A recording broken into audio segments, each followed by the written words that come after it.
Assalamualaikum warahmatullahi wabarakatuh. Salam sejahtera dan salam semangat untuk Bapak Ibu guru hebat di seluruh Indonesia.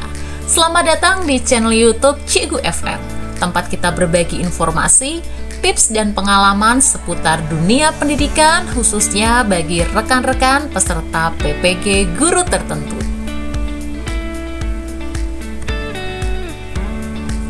Sebelum kita mulai, kami mohon dukungannya dari Bapak Ibu guru semua terkait channel YouTube kami.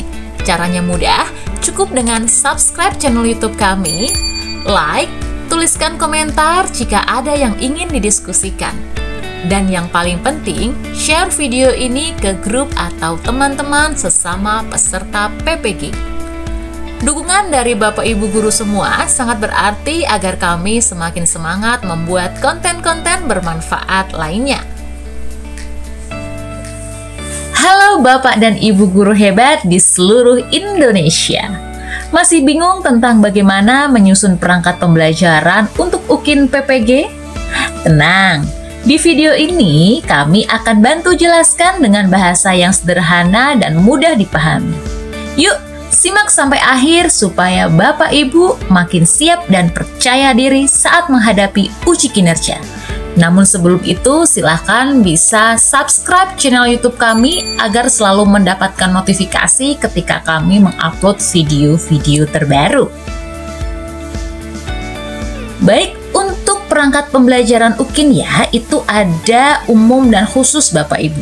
Jadi dalam menyusun perangkat pembelajaran itu ada dua kategori utama. Nah, yang pertama adalah untuk semua bidang studi ya Bapak Ibu ya. Semua bidang studi dan jenjang kecuali BK atau bimbingan konseling. Nah, dan yang kedua adalah khusus untuk bimbingan konseling. Jadi untuk pembuatan perangkat pembelajarannya harus disesuaikan ya, apakah Bapak Ibu itu BK atau non BK. Nah, pedoman yang kita pakai sekarang ini masih mengacu pada surat edaran lama Bapak Ibu ya, ketika kami membuat video ini.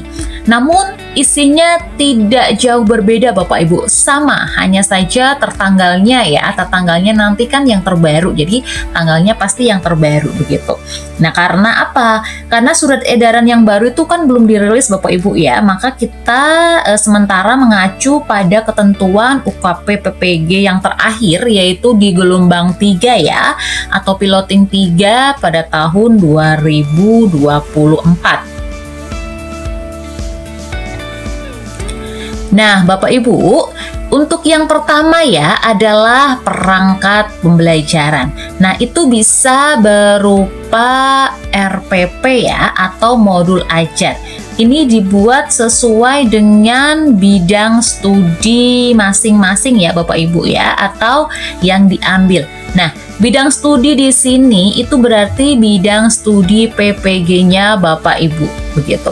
Kemudian perangkat pembelajaran yang digunakan untuk uji kinerja itu merupakan perangkat pembelajaran yang disiapkan secara khusus untuk ujian ya, bukan ketika Bapak Ibu membuat jurnal ya. Kalau jurnal kan itu belum terlalu lengkap. Nah, jadi ini Bapak Ibu siapkan secara khusus begitu ya, khusus untuk UKIN begitu, dan berasal dari hasil pengembangan sendiri. Jadi mohon untuk tidak menggunakan hak milik orang lain atau mengambil milik orang lain ya, atau plagiat begitu, yang akan dijadikan sebagai hasil uji kinerja. Kemudian perangkat pembelajaran itu disusun dengan menggunakan alokasi waktu untuk 2 JP ya. Nah, JP ini disesuaikan dengan kebutuhan pembelajaran masing-masing. Misalkan di sekolah Bapak Ibu itu 45 menit, ya monggo bisa digunakan 45 menit itu. Atau misalnya 35 menit dan seterusnya ya. Kalau biasanya itu untuk JP, kalau Pak TK ya, TK itu kan kalau tidak salah 30 menit Bapak Ibu ya untuk setiap JP ya. Kalau SD setiap JP-nya 35 menit. Nah, disesuaikan saja Bapak Ibu ya untuk di instansi masing-masing begitu. Dan Bapak Ibu, untuk semua perangkat itu nantinya akan diunggah di platform yang sudah disediakan ya, di website UKP PPG biasanya. Nah, dalam merancang pembelajaran untuk UKIN, sebenarnya Bapak Ibu ketika melakukan pembelajaran mandiri atau mengakses ruang GTK secara mandiri begitu ya, di sana itu kan ada berbagai jenis perancangan pembelajaran ya. Misalkan itu di modul 1 pembelajaran mendalam dan asesmen umum, itu ada di topik pertama merancang pembelajaran berbasis UBD ya. Lalu di topik kedua pembelajaran berbasis berdiferensiasi. Topik ketiga berbasis pendekatan teaching at direct level ya. Topik keempat itu cultural responsive teaching ya. Nah, Bapak Ibu itu bisa memilih salah satu pendekatan tersebut ya. Silahkan dipilih salah satu untuk dijadikan pendekatan untuk modul ajarnya. Nah, di sini Bapak Ibu kami contohkan, misalkan ya, kita menggunakan contoh pendekatan UBD ya. Nah, di sini Bapak Ibu untuk pendekatan UBD ini merancang pembelajaran untuk menekankan pada pemahaman secara mendalam peserta didik terhadap konten atau materi yang akan Bapak Ibu ajarkan. Nah, langkah pertama adalah itu nanti menentukan tujuan ya. Kemudian langkah kedua menentukan asesmen, dan langkah ketiga nanti merancang kegiatan. Nah, ini kalau Bapak Ibu menggunakan prinsip UBD. Berbeda lagi kalau Bapak Ibu nanti menggunakan prinsip berdiferensiasi. Nah, itu kan ada diferensiasi konten, produk, proses gitu ya, dan yang lainnya ya. Nanti disesuaikan saja untuk pendekatannya itu menggunakan pendekatan apa. Tadi kita untuk UBD ada 3 langkah Bapak Ibu ya. Nah, langkah pertama itu kan menentukan tujuan pembelajaran. Nah, menentukan tujuan itu yang pertama harus dilakukan adalah fokus pada pengembangan pemahaman yang mendalam dan relevan ya. Jadi Bapak Ibu ketika menentukan tujuan itu harus spesifik dan mengarah pada pemahaman tertentu. Saran kami, Bapak Ibu bisa menggunakan 3 ranah untuk tujuan. Misalkan harus ada ranah kognitif, psikomotorik, dan juga afektif begitu. Nah, ini disesuaikan dengan materi yang akan Bapak Ibu ajarkan pada saat UKIN, sehingga nantinya Bapak Ibu tidak revisi terkait modul ajarnya. Gitu Bapak Ibu ya. Lalu Bapak Ibu kemudian untuk langkah yang kedua ya, menentukan asesmen pembelajaran. Nah, untuk menentukan asesmen ini berdasarkan terhadap tujuan pembelajaran. Ketika tujuan pembelajarannya itu misalnya tentang pemahaman begitu ya, Bapak Ibu bisa menggunakan instrumen tes ataupun non-tes, dan juga bisa monggunakan assessment as learning. Nah, assessment as learning ini adalah penilaian sebagai pembelajaran. Biasanya bisa teman sejawat atau self-assessment atau penilaian diri. Kemudian assessment for learning ini adalah assessment yang digunakan untuk pembelajaran. Dan yang ketiga ada yang namanya assessment of learning. Jadi harapannya nanti sesuai dengan modul yang sudah Bapak Ibu pelajari ya ketika pembelajaran mandiri, ketika Bapak Ibu menyusun tujuan pembelajaran itu, assessment as learning atau penilaian sebagai pembelajaran menjadi yang paling tinggi. Sehingga Bapak Ibu ada porsi untuk mengajarkan siswa bagaimana melakukan penilaian diri atau melakukan penilaian teman sejawat. Ini tidak wajib Bapak Ibu ya, sekali lagi ini tidak wajib ya. Kami hanya mengarahkan bahwa jika merujuk pada modul yang digunakan saat ini, tentu yang diharapkan adalah lebih banyak porsi assessment as learning begitu. Itu hanya saran saja Bapak Ibu ya. Untuk nanti contohnya di penerapan di modul ajarnya nanti akan kami berikan referensi di video yang lain begitu.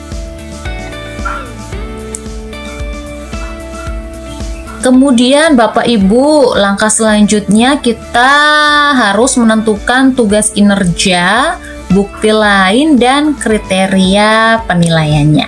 Misalkan Bapak Ibu itu memberikan tugas kinerja berupa membuat presentasi multimedia ya. Nah, ketika tujuannya adalah siswa mampu memahami secara dalam makna proklamasi kemerdekaan, maka tugasnya itu nanti bisa berupa video atau poster digital atau infografis yang interaktif begitu ya, dan sebagainya. Nah, ini tentunya akan menjelaskan secara mendalam makna proklamasi kemerdekaan bagi kehidupan bangsa Indonesia, termasuk dampaknya hingga saat ini. Jadi lebih real, lebih bermakna begitu Bapak Ibu ya. Kemudian untuk bukti lainnya ya, nanti bisa berupa kuis tes ya. Kita bisa memberikan kuis begitu.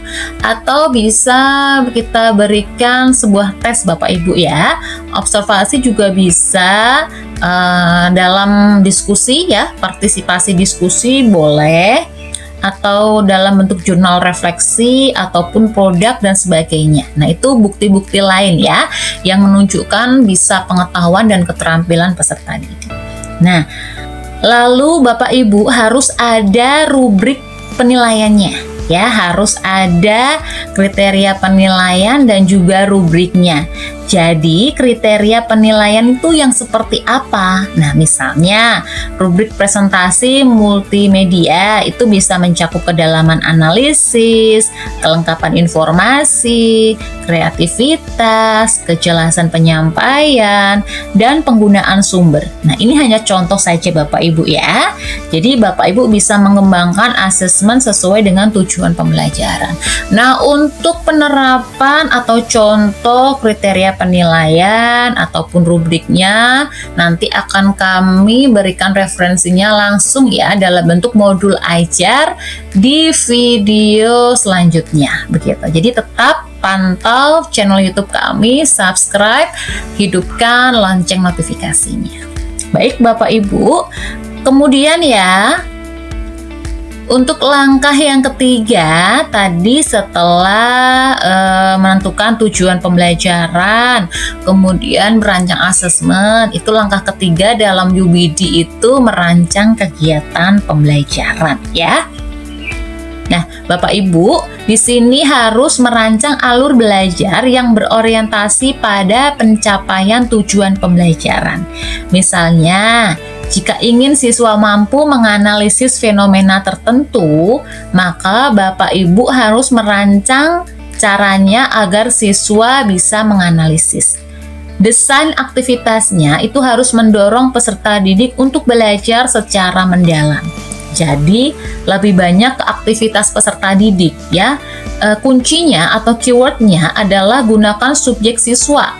Misalnya, siswa melakukan pengamatan terhadap objek A.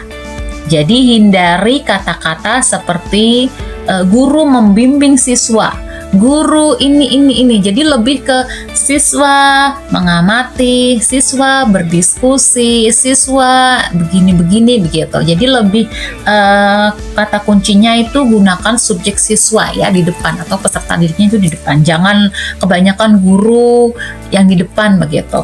Nah, harapannya agar nanti aktivitasnya itu lebih terlihat lebih banyak peserta didiknya daripada gurunya. Nah, begitu Bapak Ibu ya, itu saran dari kami.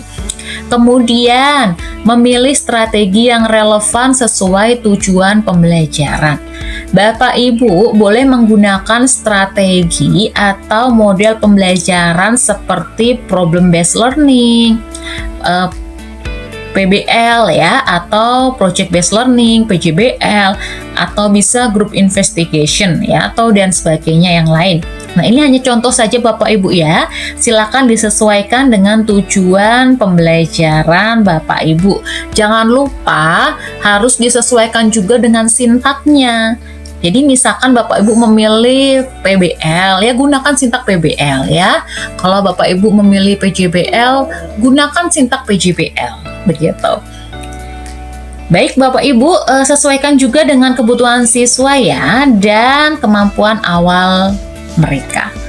konteks nyata sangat dianjurkan agar pembelajaran itu nantinya lebih bermakna.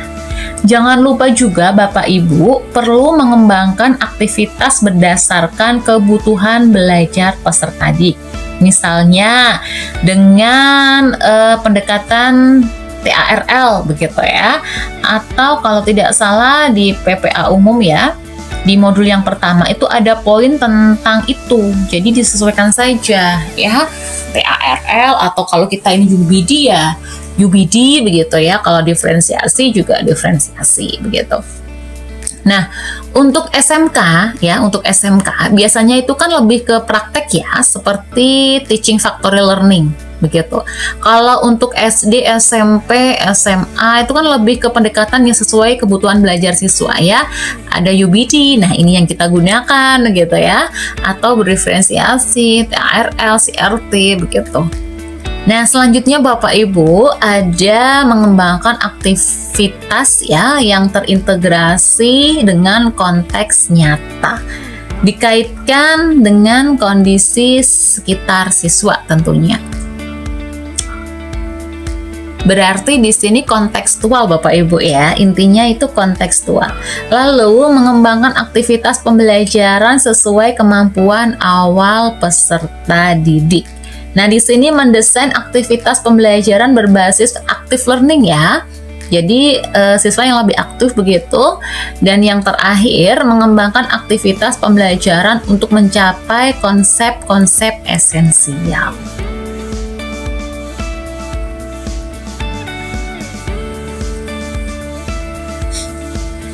Baik Bapak Ibu, selanjutnya ya untuk komponen yang harus ada dalam perangkat pembelajaran. Nah, di sini Bapak Ibu bisa menggunakan RPP atau modul ajar. Karena sampai saat ini untuk suratnya kan belum turun Bapak Ibu ya. Jadi disesuaikan saja nanti.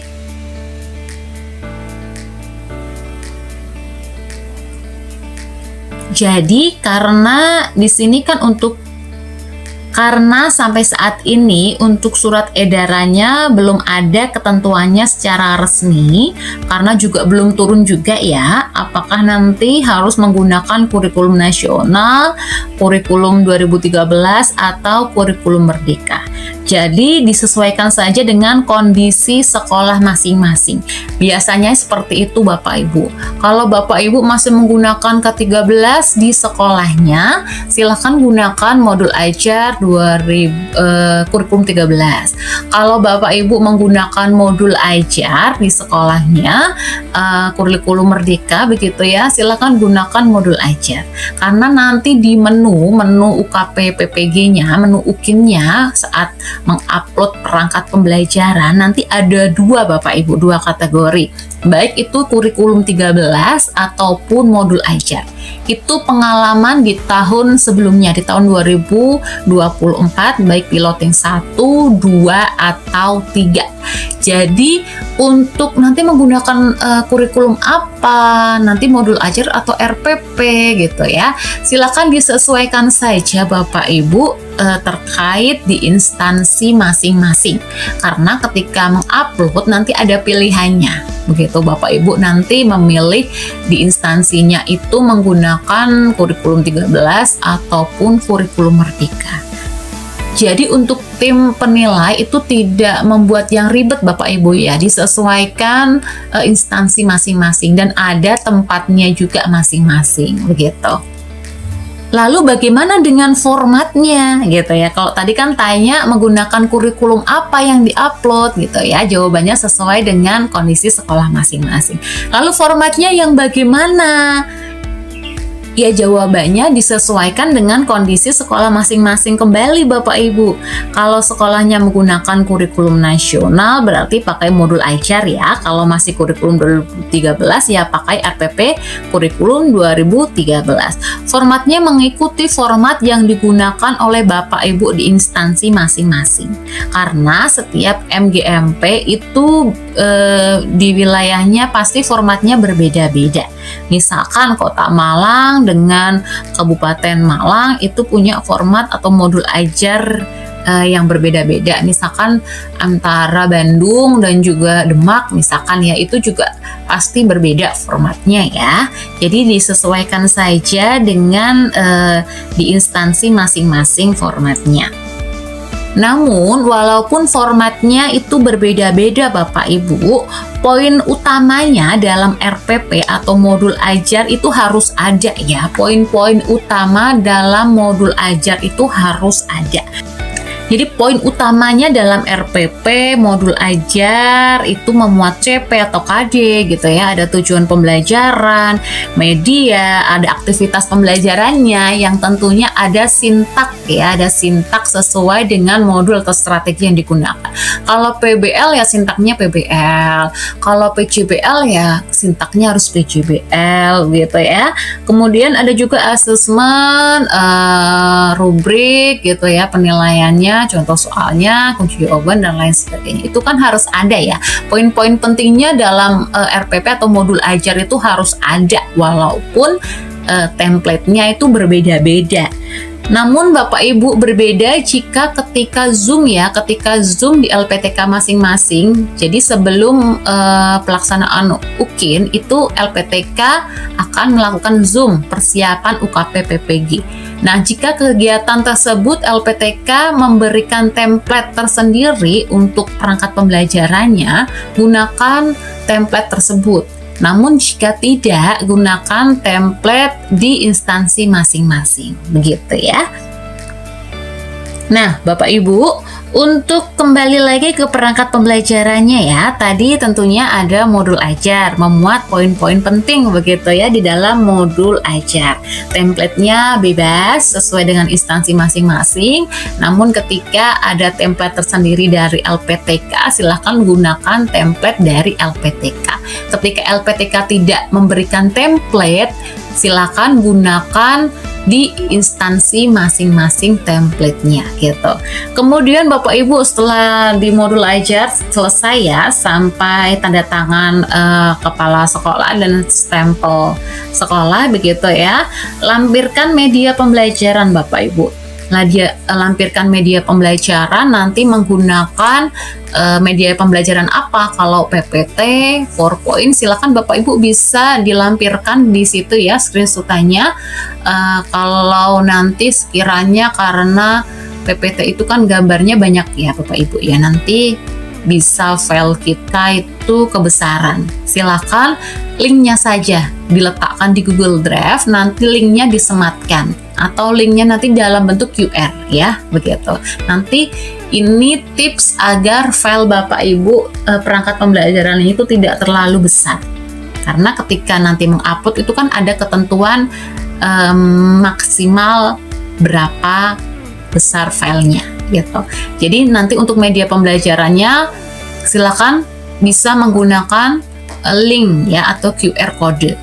Itu kalau PPT ya, atau mungkin Canva gitu ya, intinya dalam bentuk presentasi. Lalu kalau ada videonya juga gimana? Ya diberikan linknya Bapak Ibu, misalkan dari YouTube linknya dicantumkan, atau bisa dalam bentuk QR ya, atau link dimasukkan di Google Drive pribadi kita juga boleh begitu. Jadi bebas Bapak Ibu, intinya linknya itu nanti bisa disematkan, baik link langsung www begitu ya, atau nanti dalam bentuk QR code gitu. Intinya ada media pembelajaran, lampiran media pembelajaran gitu. Selanjutnya setelah melampirkan media pembelajaran, ada pula melampirkan lembar kerja peserta didik atau LKPD. Tentunya untuk LKPD-nya itu harus berorientasi pada active learning ya. Active learning siswanya itu yang lebih aktif begitu, jangan gurunya ya. Jadi siswanya yang lebih aktif. Lalu ada yang namanya lampiran bahan ajar Bapak Ibu ya. Ini berisi konten yang akan disampaikan. Terakhir itu ada instrumen penilaian dan rubriknya ya. Instrumen penilaiannya itu nanti seperti apa, rubriknya seperti apa, soalnya seperti apa, kunci jawaban, kisi-kisi dan lain sebagainya. Ya seperti itulah seperangkat instrumen penilaian. Begitu ya Bapak Ibu ya. Nah, semuanya ini nanti dimasukkan dalam satu file ya, satu perangkat yang memuat semuanya begitu. Jika perangkatnya itu terlalu besar, filenya bisa menggunakan tautan Google Drive untuk LKPD, bahan ajar, tadi ya media gitu, atau dalam bentuk QR code untuk linknya nanti disematkan dalam file ya. Itu tips agar file kita nanti tidak terlalu besar. Nah, begitu Bapak Ibu ya. Nah, Bapak Ibu, jika kita lihat dari websitenya Dikdasmen ya di https://ppg.dikdasmen.go.id di PPG Guru Tertentu 2025, itu untuk pendaftaran UKP PPG bisa dimulai pada tanggal 7 hingga 19 Juli 2025.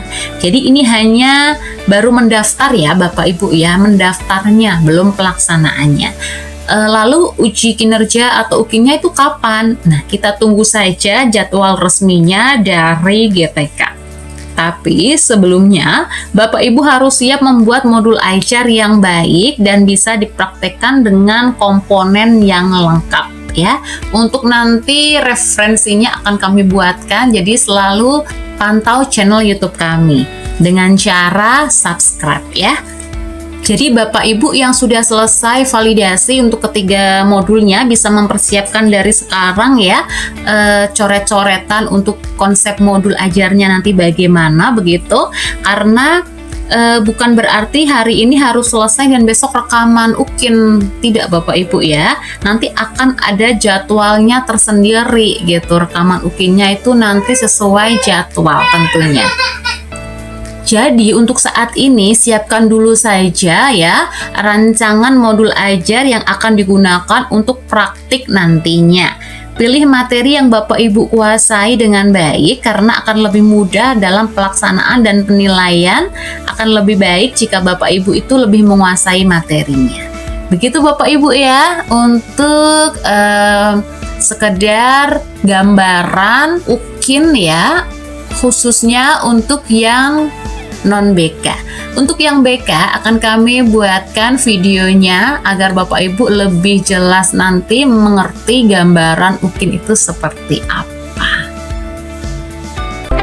Demikian Bapak Ibu, semoga bermanfaat dan dapat membantu Bapak Ibu dalam menyelesaikan modul dengan lancar. Ingat Bapak Ibu, guru hebat bukan hanya yang menguasai materi, tapi yang terus mau belajar dan berkembang. Baik Bapak Ibu, cukup sekian video kali ini ya. Jangan lupa untuk like, komen, share, dan yang paling penting, subscribe channel YouTube kami agar tidak ketinggalan info penting seputar PPG dan tips seputar dunia pendidikan lainnya. Terima kasih sudah menyimak video ini. Sampai jumpa di video selanjutnya, tentunya masih di channel Cikgu FM. Karena belajar tak pernah berhenti. Tetap semangat Bapak Ibu, tetap belajar dan jadilah guru penggerak perubahan. Wabillahi taufik wal hidayah. Wassalamualaikum warahmatullahi wabarakatuh.